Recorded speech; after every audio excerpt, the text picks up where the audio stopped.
Isa pang ex-kapamilya love team, inilihim nga ba ang hiwalayan? Ang paglalantad, tingnan ang mga detalye.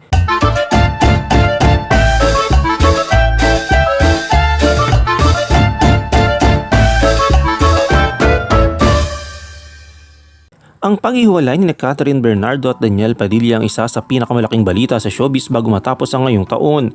Talagang pinag-usapan at pinagpistahan ito ng publiko. May mga iba't ibang haka-haka tungkol sa tunay na ugat ng pagwawakas ng relasyong tumagal ng 11 taon. Ang desisyon ni Catherine Bernardo at Daniel Padilla na tapusin ang kanilang pagmamahalan ang dahilan kaya naungkat ang relasyon ni Liza Soberano at Enrique Hill. Matagal nang napapabalitang hiwalay ang Lisken pero walang inaamin na magkabilang panig.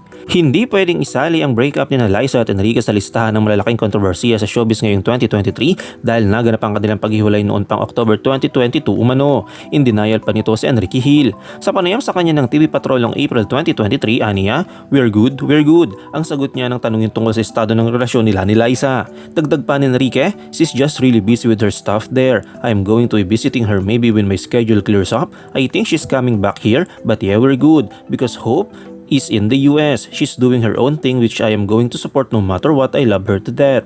Sinakyan nila isang pahayag ni Enrique dahil sa isang interview 3 buwan nang nakakalipas, hindi rin niya inaaming hiwalay na sila. Sinabi ni Liza na nakikita pa rin sila ni Enrique. Aniya, "Every once in a while, occasionally mostly because we're both like constantly flying. I've been in the United States for a while and then I came back and he's been flying so it's very seldom now but we do meet, we still do." Naging maingat si Liza sa pagsagot dahil sa isang interview noong March 2023, tahasan siyang sinabing hiwalay na sila ni Enrique mula pa noong October 2022. Subalit may mga nakiusap umano na huwag ilabas ang panayam sa kanya dahil hindi ito napanood ng publiko. Ang unreleased interview umano kay Liza ang matibay na ebidensyang mahigit 1 taon nang nakaraan buhat nang tapusin nila ni Enrique ang kanilang 8 taong pagsasama. Nauna silang maghiwalay bago pa man kinumpirma ni Catherine at Daniel nitong Huwebes ang pagwawakas ng kanilang 11 taong pagmamahalan. Ito ay ayon sa balitang lumalabas sa social media. Dito nga lamang ay ginulantang ng Kaniel ang Pilipinas sa kanilang ginawang anunsyo kaugnay sa kanilang hiwalayan. Mismong Bonifacio Day ginawa ang promosyon ng kanilang natigil na relasyon kaya naman marami sa mga Katniel fans ang umiyak lalo pat 11 years na naging magkasama sa buhay ang dalawa on and off screen. Marami rin ang natatanong kung ano nga bang tunay na dahilan ng kanilang hiwalayan subalit hindi ito binanggit ng dalawa. Sa huli sinabi nila na nagsimula sila na may respeto sa isa't isa at natapos ang kanilang relasyon na may respeto pa rin sa kanilang dalawa.